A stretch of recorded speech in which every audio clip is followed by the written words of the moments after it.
This is the Art of Darkness podcast with Kevin Kautzman. And Brad Kelly. We're a couple of very online writers interested in the dark side of what drives creative people to create against all odds. This show is about art and the people who make it, what it costs them, and what it takes to bring something unique and impactful into the world. Each episode, we excavate the life and work of an artist you might think you know.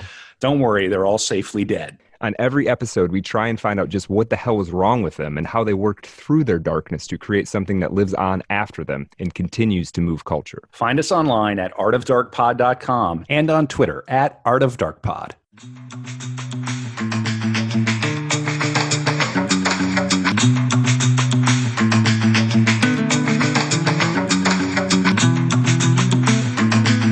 And welcome back to the Dark Room. Another episode of Art of Darkness, the podcast about the dark side of creativity. I am Brad Kelly. That is Kevin Kautzman. Kevin, how are you doing? Very well. I got Larry the Latte here, which everybody can see. This is my little mascot. I have never better. It's early. We're doing an early pod this morning. I like it. I got the rest of we'll have the rest of the day to morning pod. Yeah. We could cut loose. We can let rip for the rest of the day. We didn't have to talk for the rest of the day. And I'm sure the wives would just be like, okay, wonderful. Yeah. And so for people who maybe are tuning in for the first time, so this is a dark room, which means that we've done a core episode on our subject, that being in this case Carlos Castaneda. And in the dark room, we bring in somebody who knows that figure a little differently, a little better, or just kind of looking at it from a different angle. And we have a further discussion. It's a dark room where we further develop our understanding of this figure. The Carlos Castaneda episode. I like this, Brad. You're really leaning into the metaphor of the dark room. Yeah, you got to. Remember film, remember photography before this is a digital podcast. We're not an analog podcast. Not yet. Although I do like this idea of like doing the Wu-Tang there's one cassette of an Art of Darkness thing, maybe one day. Mm-hmm. Right, that would be fun. That'd be pretty cool. That would be very cool. Or do like a limited, like you could right now do a niche podcast that's like we only put out 100 cassettes of the pod, and if it was vinyl, the right, we just press a vinyl. Press vinyl. Anyway, this is okay. This is turning into a production meeting again. But yeah, really excited about. I'm excited about this one partly because we got to circle back to the subject. Mm-hmm.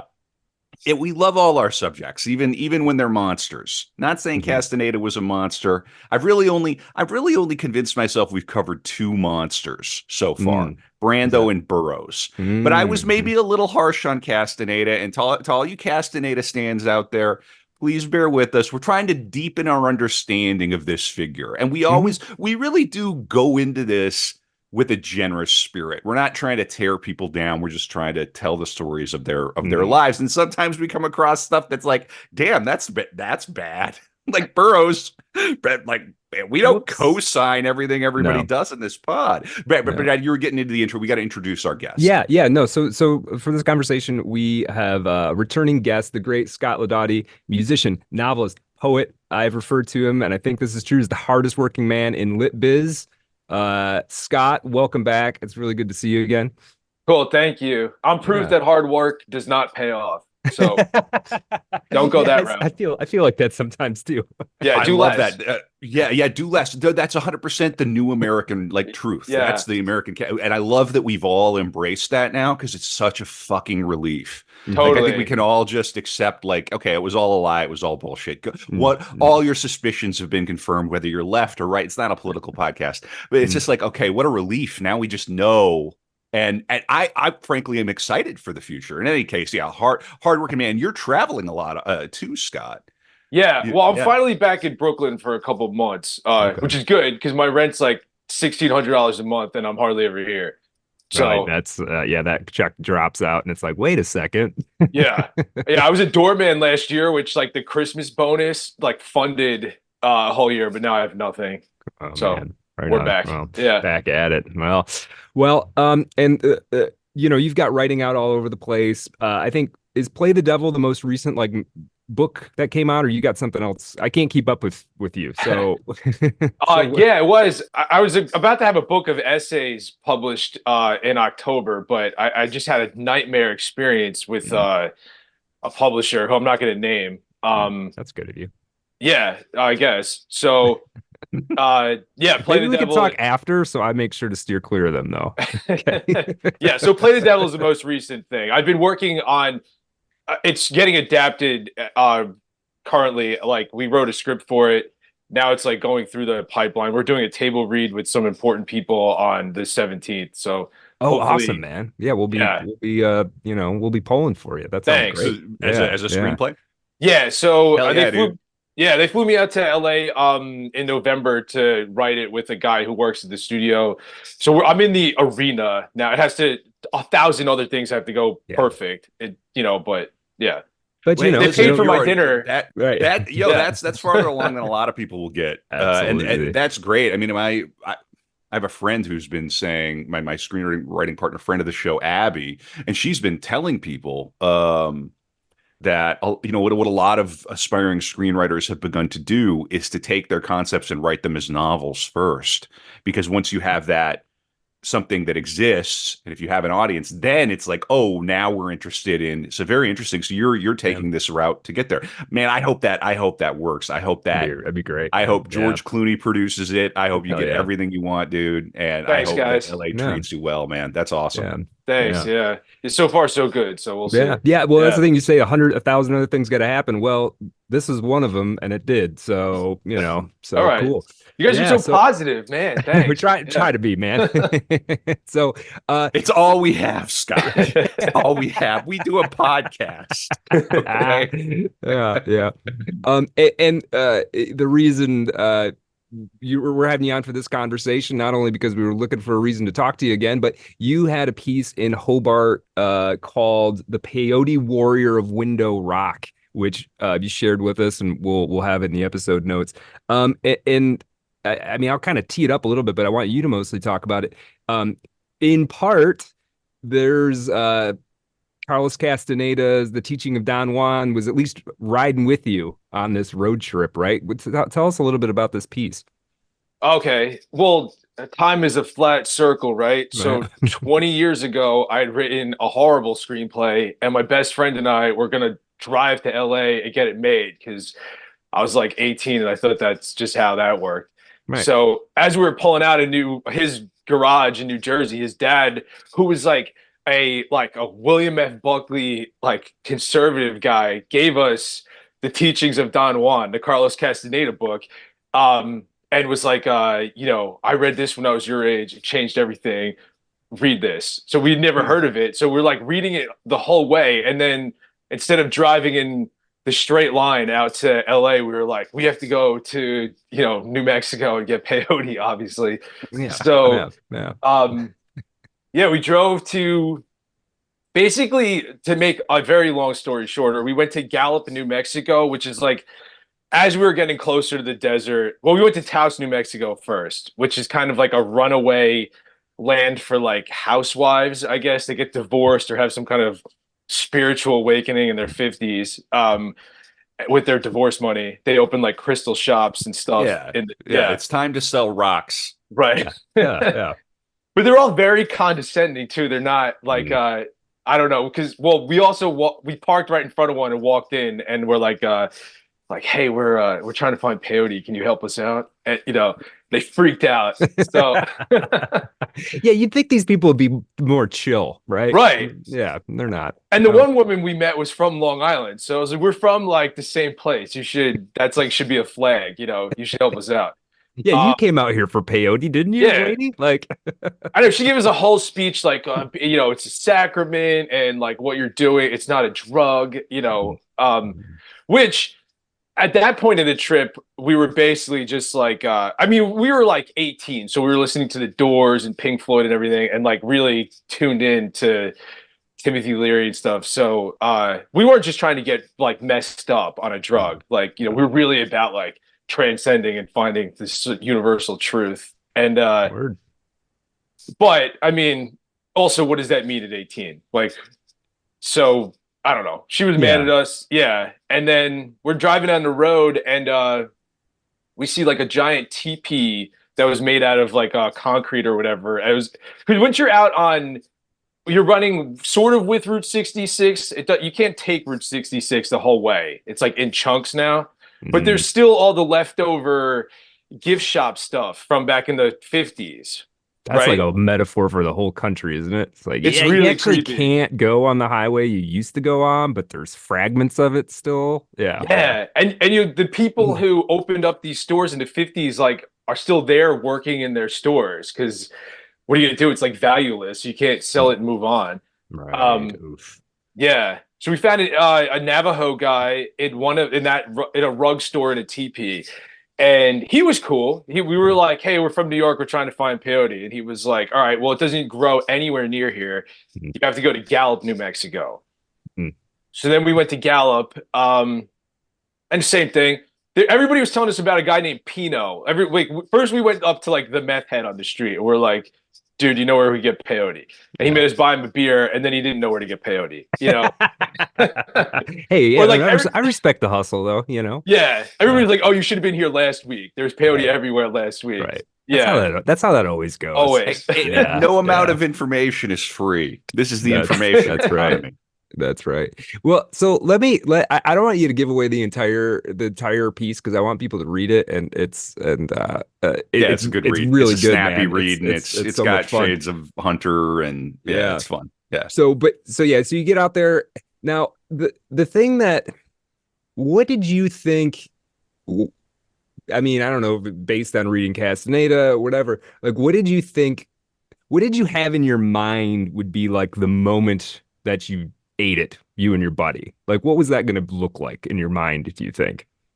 Well, I don't think we had finished the book yet, so I didn't know that we could fly, I guess, if we took peyote. Right. Um, but we were just like really like this is set against the backdrop of like the Iraq war, right? Mm, And so I mean nothing's gotten better in 20 years, but then it really felt like that was the end. Like mm, it was all crumbling. This system can't possibly work for another 5 minutes. mhm, Where we just killed 100,000 civilians in like the first year, so it really felt like the end of some kind of like uh timeline or like whatever, and it was like all breaking, and somehow this like we were being led to the peyote to like I don't know like break on through, right? Like yeah, yeah. yeah, to get to something better or deeper. And I mean, yeah, I think, I didn't ask to like poke holes in it. Like, I think that puts you in a rich lineage that many, many Americans and other people have like participated in, right? There's something out there that's gonna get us to sidestep this whole shit show. right. Yeah, especially when you're young, because then like 18, I mean, I vaguely remember being 18 and like there is like this thing of like, I don't want to be an adult in this system. Yeah, Like, I don't want to grow up Right. into this. Isn't there some way I can like Right. veer off of this? Well, and this is the lie they tell us. It was like the teenagers, they're just angry. They're so angry. It's like, no, they're angry because they're seeing the horror show for the first time, and they're realizing that the system is about to spit them out into this Yeah. grinder. Yeah, yeah. And Yeah, the I think forced participation. Hang yeah, on one second. go But ahead. it's the forced participation, most social contract that everybody has to just like slowly cope with. And the psychedelics, I think, are a way to try to lever some sort of personhood, and also to give ourselves coming of age experiences, Mhm. right? Because we're not going to war, we're not getting married at 20, we're not, do you know? So it's like Mm, Yeah. you want something epic and mystic in any case.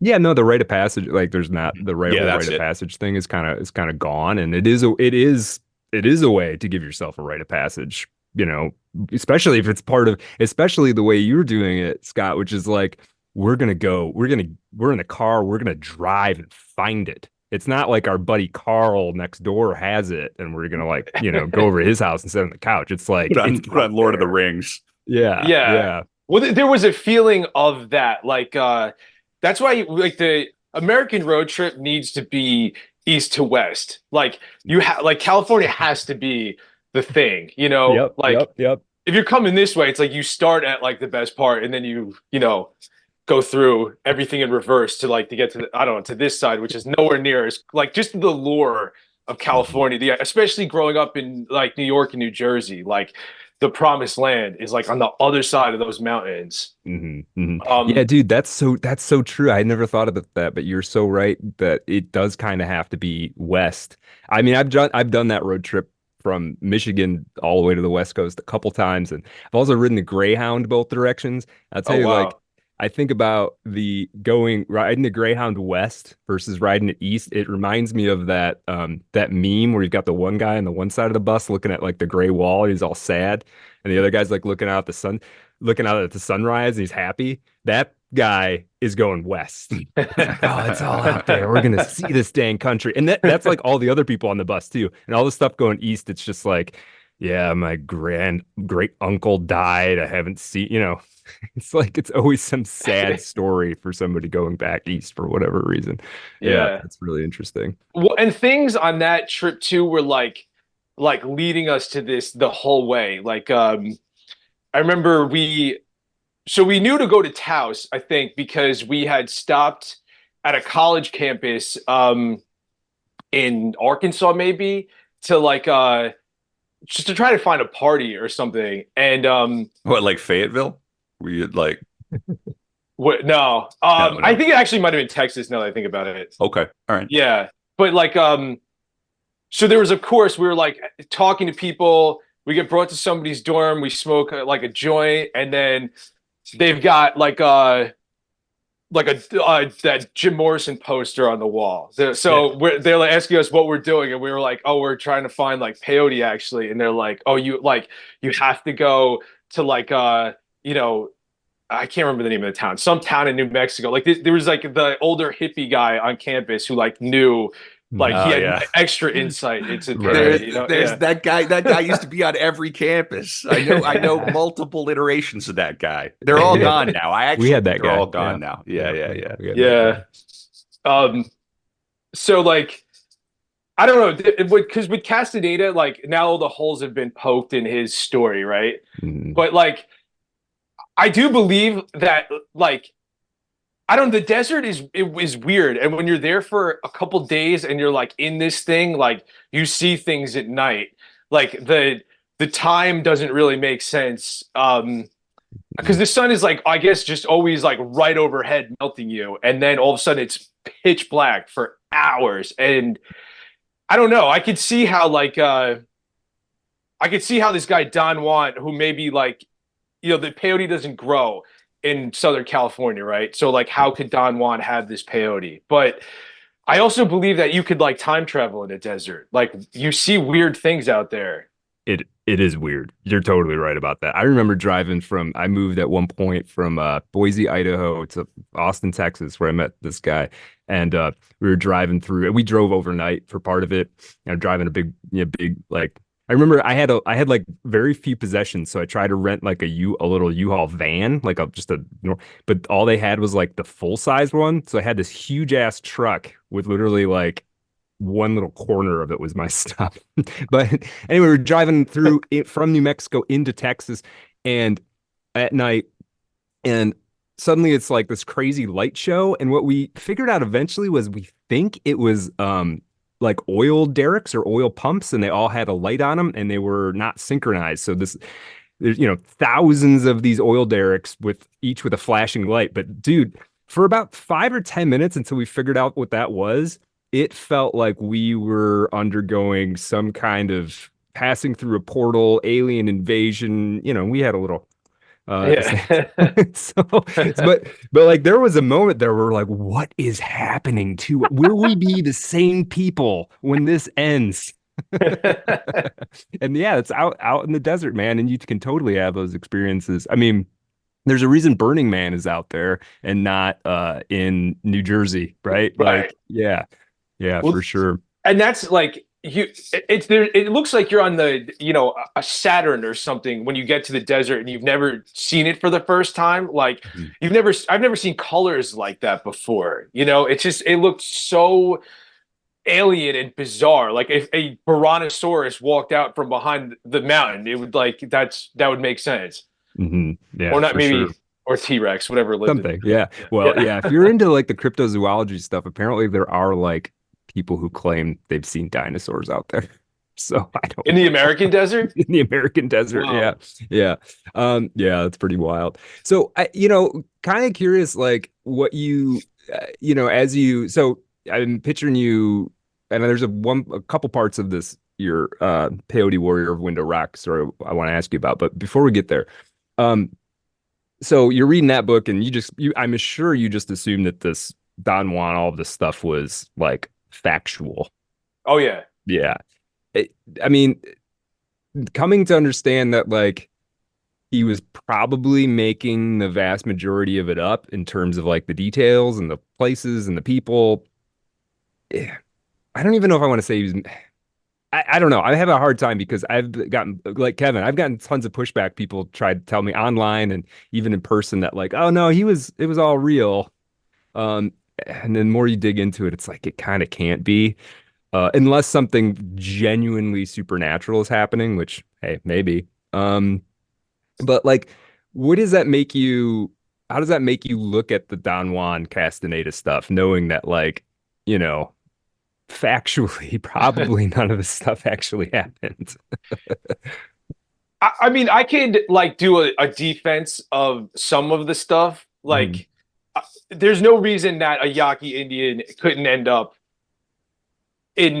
okay, so doing research with this, I found out that peyote only grows on a very small part of the Texas-Mexico border. So it's not even in New Mexico. It's not even like in Texas, really. It's like in one little beltway. So with that being said, everybody who lied to us in Arizona and New Mexico too, or it was like, sure, there was peyote around, couldn't find it, was going to be here next week. So starts making you wonder, has anybody taken peyote? Like, or is it all just made up? Yeah, right? Right. That's true, actually. I don't know anybody firsthand who has done this. Yeah. Yeah.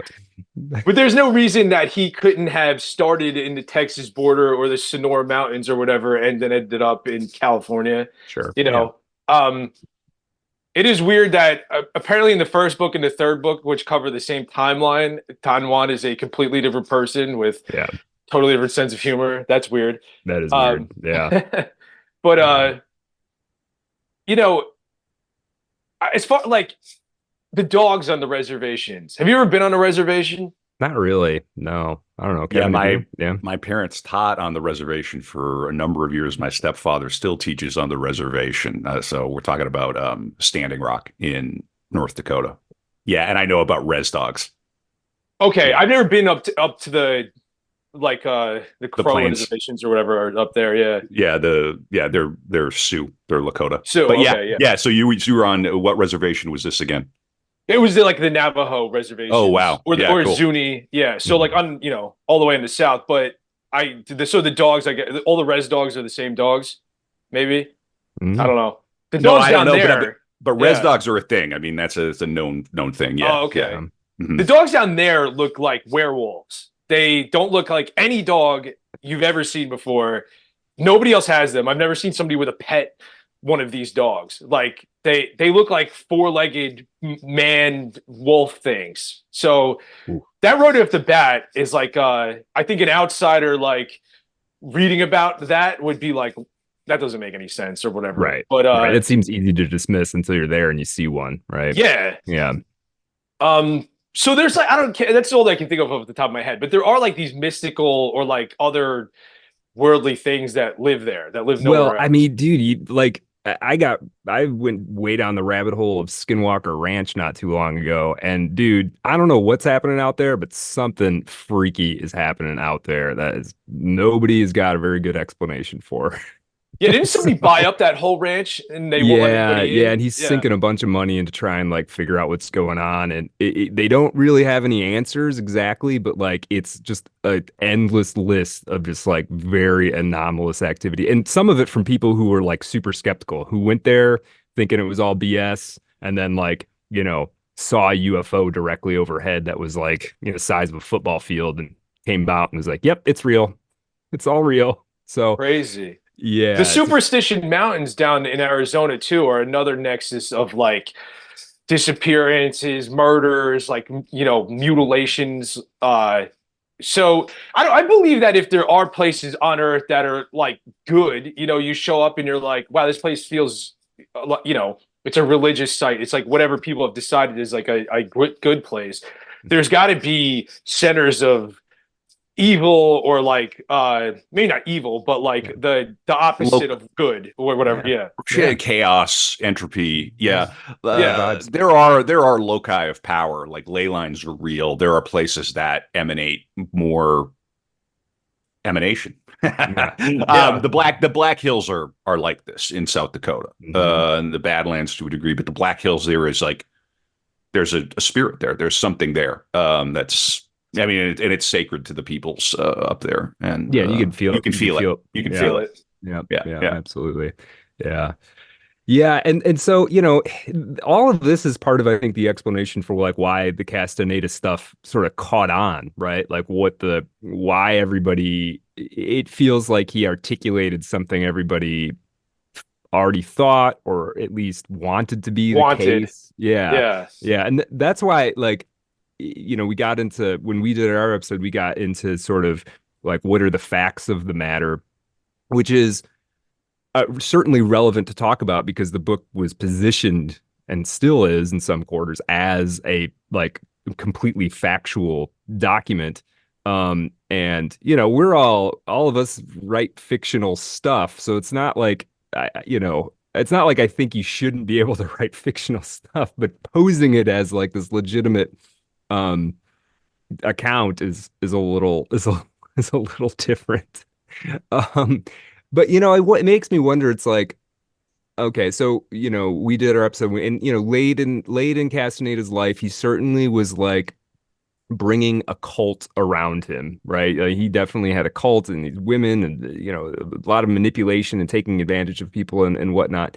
But I started to like kind of wonder as we were headed towards this conversation with you, Scott, it's like, and it'd be hard to say, I know, but like, is Carlos Castaneda a net negative culturally or societally or whatever?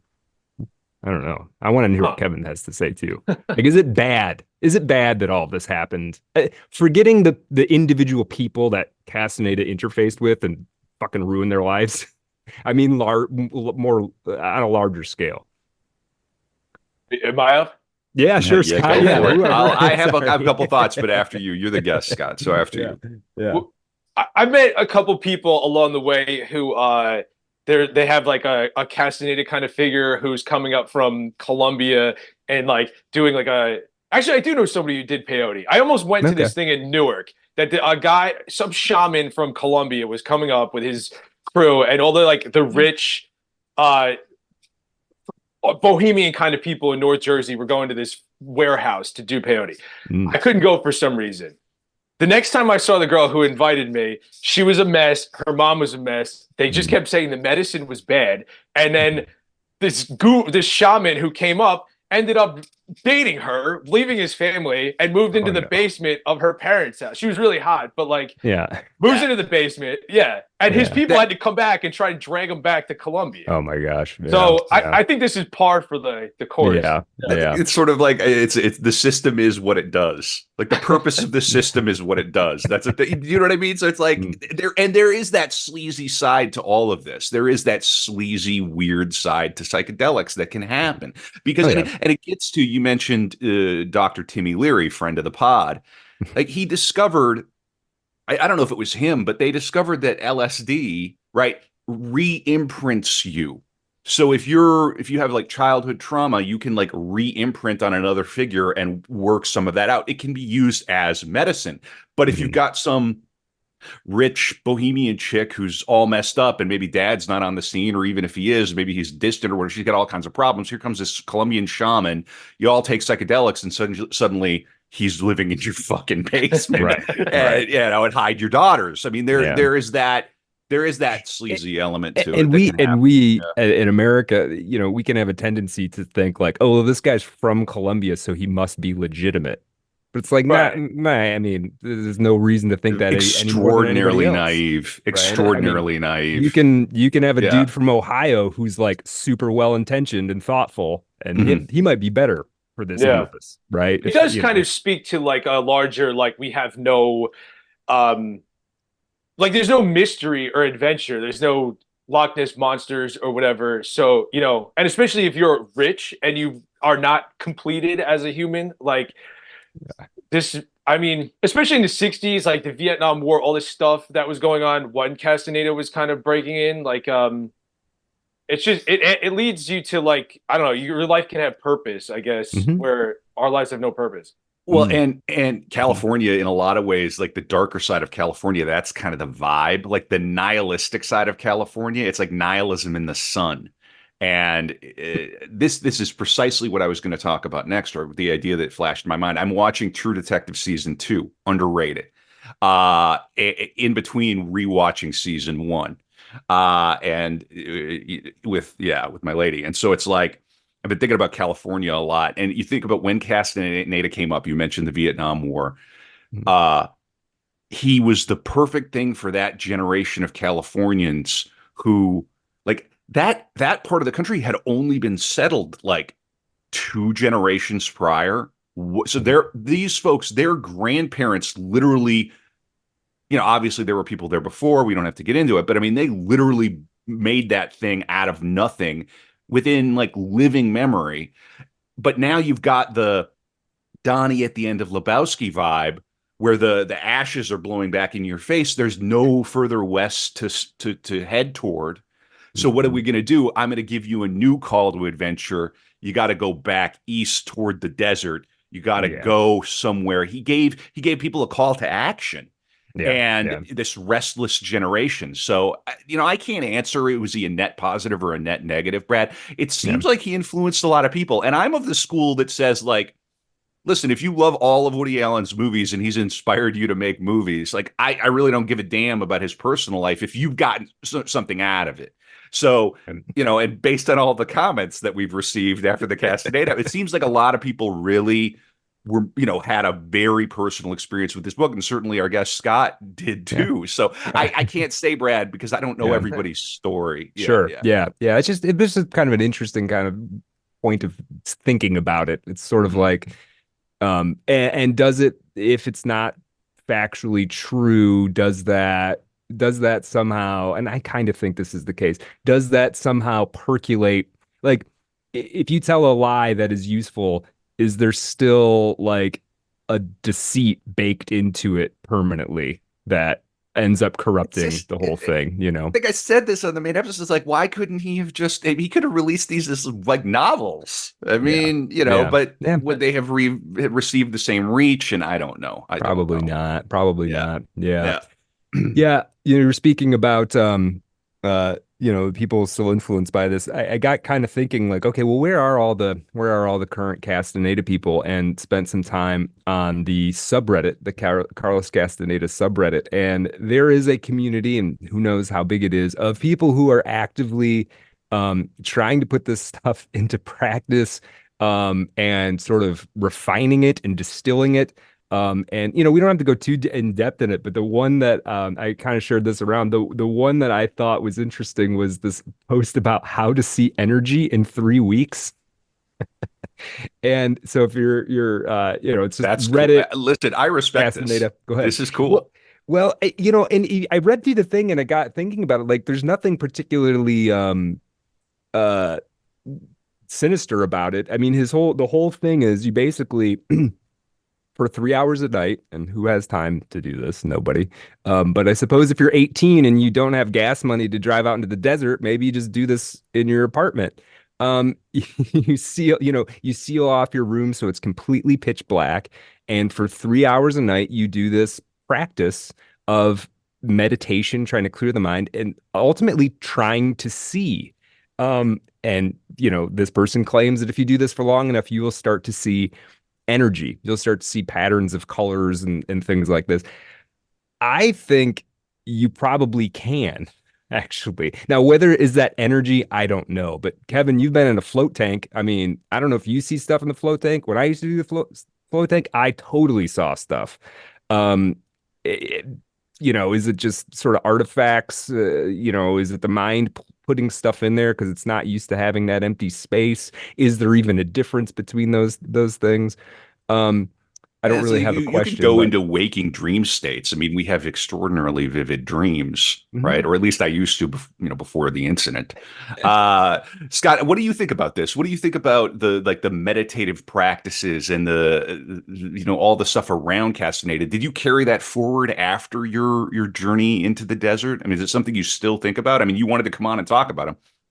Yeah, well, so we didn't get peyote on this trip. When we got to LA, which I love about the story as a story that you actually didn't get it. I love that. Yeah, it's brilliant. Yeah. It's funny now as a older man. I don't think I would do it now. I don't think I want to open my head up and see. I don't know, like that. I don't want to be at the mercy of something for 30 hours. I don't even smoke weed anymore. It makes me so paranoid. So, but on that trip when we got to LA, after that adventure, we get there. The guy who was supposed to give the script to was actually in France, but we didn't have the internet then, so we had no way of coordinating this. Oh, no. And so we go to a party, and somebody showed up with a bag of like bright blue Mario mushrooms, and we're like, "These are from Hawaii. Do you want to eat these?" So we ate those and went insane for like 18 hours. Like the most vivid, horrifying. I saw a cloud eat the house in front of us, and like all the wood was shooting at us. But it ended at sunrise on Malibu. We were out on a jetty, and I swear to God, dolphins were jumping over us, and we were rubbing their bellies.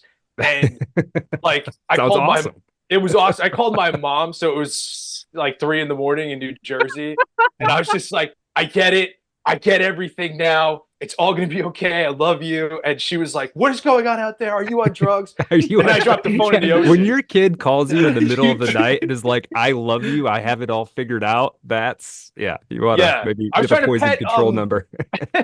I saw a seagull that I was trying to pet, and I like tripped, and then I dropped my phone in the ocean. So I never even got to finish this conversation with her. But I felt such a universal, it's going to be okay. I'm in control of my world. Mm-hmm. And nothing bad had happened yet. I didn't know about jobs yet. Like my parents were still fine in their marriage. I had never had a girl cheat on me yet. Like the world was still a good place to me. So like I carried that. I got it. I could control this. And for like 3 weeks, I was happy to like see every single person on the street, everywhere. Hi, how are you? And then life obviously beats that out of you in 21 days. But that was the happiest and like most peaceful I've ever been. I was sure of my place on Earth. And wow, so you had a bad trip that turned into this revelatory good experience. Wow. Yeah. What was the turning point during the trip? I got home and my dad, it's 7 a.m. You get a job or you're going to be homeless by tonight. Right. No, I actually meant during the psychedelic trip in LA. Like, you made it sound like it was a horror, but by the end you had discovered world peace. I had a seizure, man. Like these mushrooms were so strong that I realized that I could process every memory I've ever had in my entire life simultaneously. And I felt this thing come up my spine, and when it got to my brain, I heard a tss, and then I collapsed head first and was having a seizure, but I was conscious in the seizure. Like I could see the spot by Window Rock that we had just been to. And then my friends were like shaking me to wake me up, and then I came back awake, like cried a whole bunch, and then was in this totally amazing let's go pet the dolphins state. Wow. Yeah. You're listening to the Arrowhead podcast where we're telling trip stories. That's wild, dude. Yeah. Yeah. Well, this is the thing I think that can get kind of lost for people who have never delved into the psychedelic stuff is it's like, it's all going to be it's like all love and light. It's like, sometimes you got to go through a pretty dark patch in there to get to that. And hopefully you do get to that love and light part. Right. And 3 weeks sometimes the witches from Macbeth come into your master bedroom and start dancing, and you could touch them and they're talking to you and they're there as clear as day. It was like that, like for 7 hours before the seizure or whatever that was, Yeah. like everything was coming at us. Like we were running, hiding behind things. And my friend and I were having the same shared trip. Like Yeah. he saw the cloud eating the house across the street too. Like it was wild, Yeah, man. this is the thing too, where like I think people can be very dismissive of psychedelic experiences. Like, oh well, yeah, obviously you put these chemicals in your brain, weird stuff happens. It's like, well, that doesn't really explain you and your buddy seeing the same thing, right? Like, how do you explain that?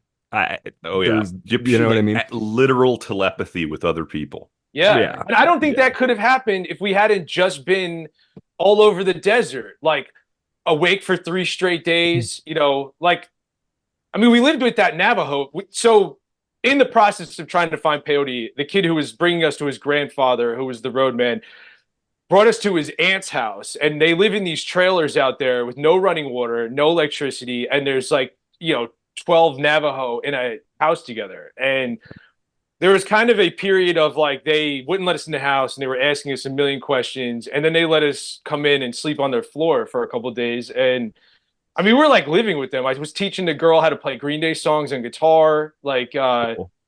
I don't know, yeah, like so I don't think without that like really becoming part of like that desert thing, this mushroom trip could have happened. Well, and you guys, I mean, that's a tremendously bonding experience between you and your buddy too, right? Like going through all of that and like sharing those experiences and those ups and downs for sure.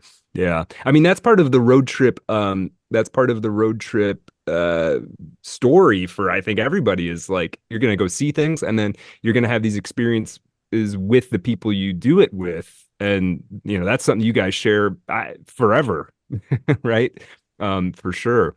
Yeah, it's so cool. Yeah, America, this is one of the greatest things about America is the possibility of that road trip, of that just like you can go for a long time, days and days and days driving. And some of it's boring as hell, but like something will happen interesting for sure. Yeah. Now whenever I do it, I only meet people from like Sweden or Denmark who are doing Really? the Yeah.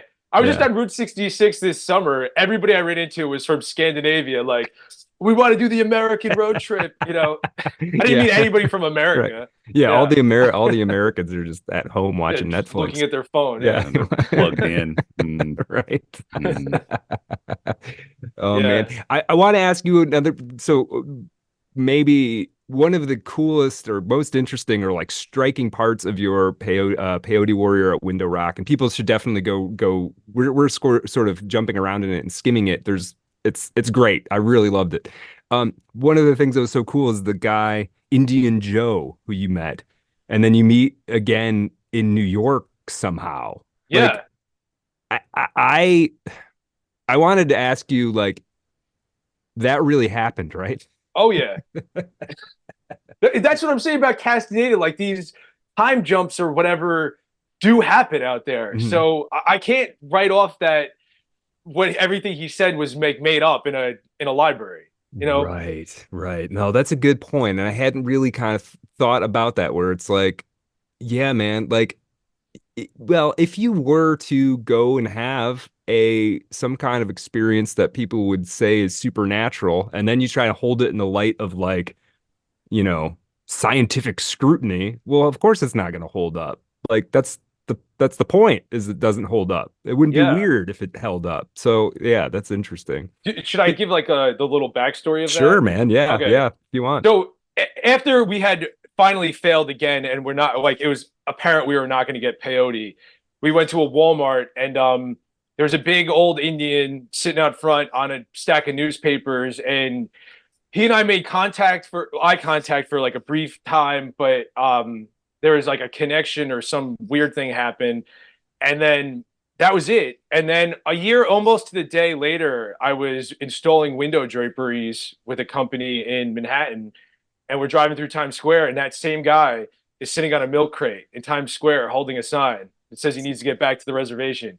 And I had my boss pull over. I jumped out and I was like, "Oh my God, I know you." And he pointed at me and he was like, "The Walmart, you know, a year ago in New Mexico." And he remembered me. And then we took him back to my apartment. He stayed with us for 2 days, which is insane. We had like a big house party.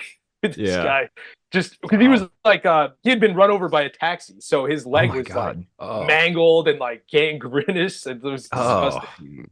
How Yeah, old, but like how old of a guy was he, would you guess? he told me he was 300 years old. Like, Oh, well, yeah. yeah. He seemed to be about like maybe late 60s, early 70s. Okay. Okay. 300. Okay. Yeah. 300. Nice. Well, that was Man the of the other thing. desert. Yeah, everybody you meet out there is like hundreds of years old. I think Mm-hmm. Don Juan was also like hundreds of years old. Yeah. Yeah. But vital and strong still. Yeah. Oh, yeah. Vital and horny. And horny. Well, yeah. Why not? Why not? Yeah. Hey. Yeah.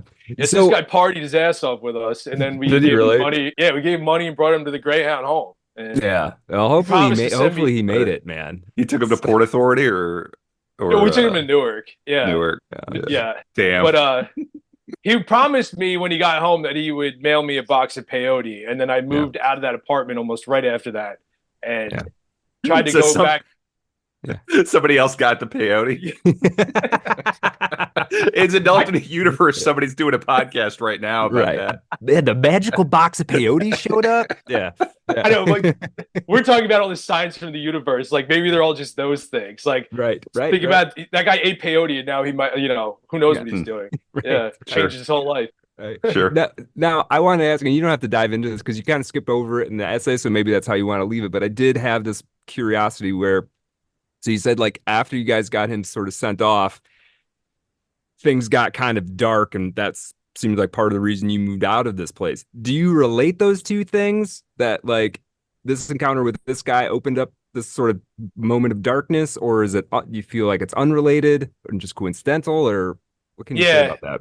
I think that's just coincidental, but that was the start of like maybe my adult life, like right after him leaving. Like then real life things started happening, and I got out of this mentality of like seeking the truth and trying to get to the bottom of things, and like then it was just rent and having to take things seriously. So the black iron prison came down on your head. Yeah. You seem to be doing well, man. You seem to have come out on the other side of that. Go on, Brett. Well, I was just saying, because it seems so interesting to me, because it's like you get this figure, Indian Joe, he's 300 years old. He's just sort of like out in the reservation. There's like this mystical quality. And then he's in New York, and it's like run over by a taxi, can't get enough money to get home, needs favors from people, has to sleep on somebody's couch, right? And it's like, yeah, maybe New York, maybe you can't be a 300-year-old mystic in New York. They just won't allow that to happen, right? Yeah. So, one thing we're going to talk a little bit about, we're kind of coming to the end of our hour here. We're going to talk about in the After Dark, the man who is apparently Carlos Castaneda's paternal grandfather.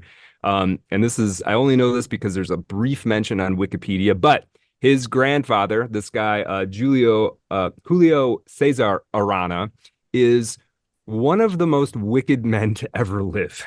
And he's a real guy. I'm about 90% sure it's Carlos Castaneda's grandfather, but again, it's only mentioned in one spot on Carlos Castaneda's Wikipedia page. There's so much mystery and elusiveness around Carlos Castaneda. Who even really knows for sure? But the names line up and the timelines line up. We're gonna talk a little bit about that. There is interesting. I wanted to point people. I debated like how much to talk about this, but I did want to point people to. There's this website called wanderling.com, and it's this guy who must have been born in like the 40s, and it's his own like it's his own like blog before there were what was it? What was the thing? LiveJournal, right? Blogspot and all of that.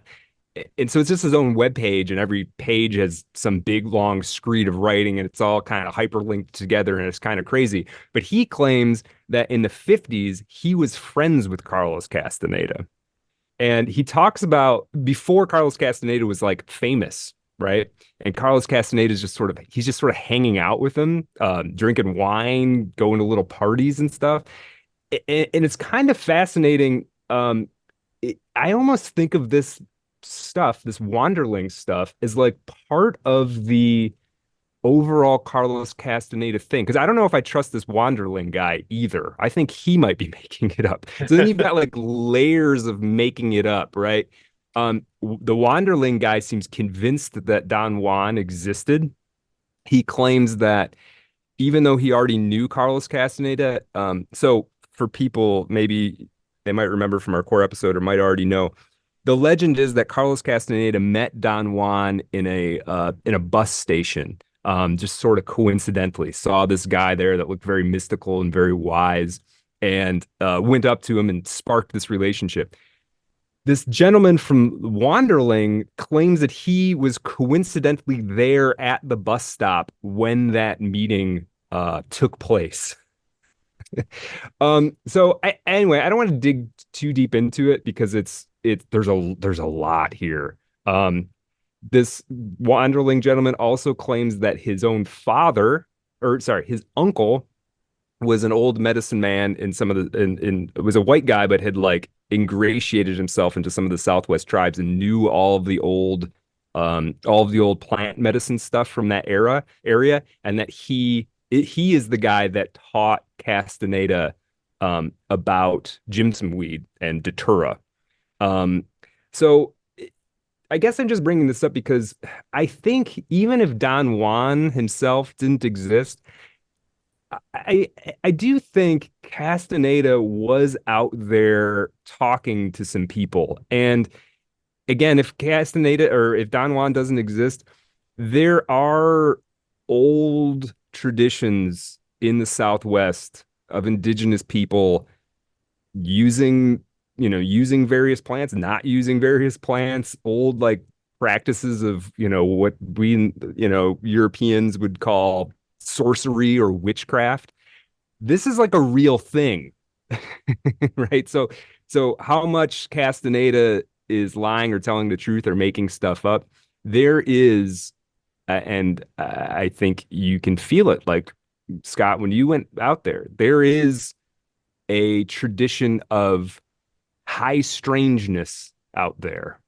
And there are probably some old timers right now that know exactly where to get peyote, exactly how to take it, what to do when you take it, the songs to sing, right? It's not all malarkey, even if Castaneda is kind of full of it himself. So I guess wanted as a winding way to kind of make that point. Beautiful. Yeah. Yeah. Yeah. So maybe if the general vibe of Castaneda appeals to you, but you think the books are all nonsense, maybe find another way to this same information, this similar information of this same tradition. It's out there for sure. Yeah. Anything else, Scott? How can people find you? First of all, we'll have links and stuff, but if people want to find you, and definitely, you've got a lot of writing spread out over the internet. But tell us where to find you and how they can get maybe in touch with you or follow you or whatever.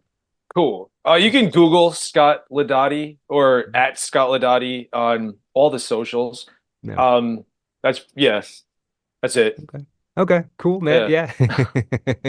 Man, well, we love having you on, dude. It's such a pleasure to talk to you, and you bring that good energy, man. It's a lot of fun. All right. Kevin, you got anything? Well, one more time, the name of this story, Scott, that you should absolutely go read this story if you want to get the full experience. Cool. It's The Peyote Warrior of Window Rock. And Hobart published it, but you could just Google it. It's out there. And Window Rock is the sacred place on the Navajo reservation in the Southwest. So, And you did. So one question I want to ask you. So you went back, you sort of tried to recreate in some ways, or at least revisit some of these locations like 20 years later, right? yeah. Yeah. Because I had a moleskin at the time where I was like, because when we were going to the Roadman in the first place, it was like we were driving through the desert for hours, but it was impossible to do that. Otherwise, we would have been in a different state. And it was just dirt roads, and we would get to like a tire that was half submerged in the sand, and then we would make a left and a right, and then all of a sudden there'd be a community of trailers. So I like had a map, and like I thought I knew where the Walmart was outside of Window Rock, but everything looked different, and I was not able to get anywhere near a view of the window rock without having to pay for it, which we did not do the first time. So Right. it was really, I mean, I'm looking back through 20 years, like trying to make, sense of the directions, but it really seemed like we were in a completely different place 20 years ago. You passed through a portal either literally or, metaphorically at the very least. Yeah. The only thing I could think was, sorry. No, go on. Well, I was just like, it's possible I could have been just like so excited the first time that like time was like moving super fast or whatever. But Could be. Yeah. I don't know. It seemed completely different. Yeah. Yeah. I love it. And for Americans and I guess Scandinavians, if you haven't driven like from one side of this country to the other, you really should. It is, and I'm not even saying that because it will all be fun and it will all be comfortable. Lots of it will be boring. Parts of it will suck. Parts of it will be but it is worth it. Like you realize, just listen to 6 or 7 Art of Darkness core episodes. You leave LA. That'll get you from East Coast to West Coast. Yeah. You end up in New York City. Try not to get hit by a cab when you're there. Thank you for coming on, Scott. We're going to go through a portal right now. We're going to come back for the After Dark. It sounds like Brad's got a lot of cool stuff prepared. Shout out to the Castaneda stands. If you're getting something from the material, is it true? What is true? We don't know. Who knows anymore? So very cool. Brad, thank you so much for bringing Scott on. Scott will come back in 5 minutes on the After Dark. Patreon.com/Art of Dark Pod.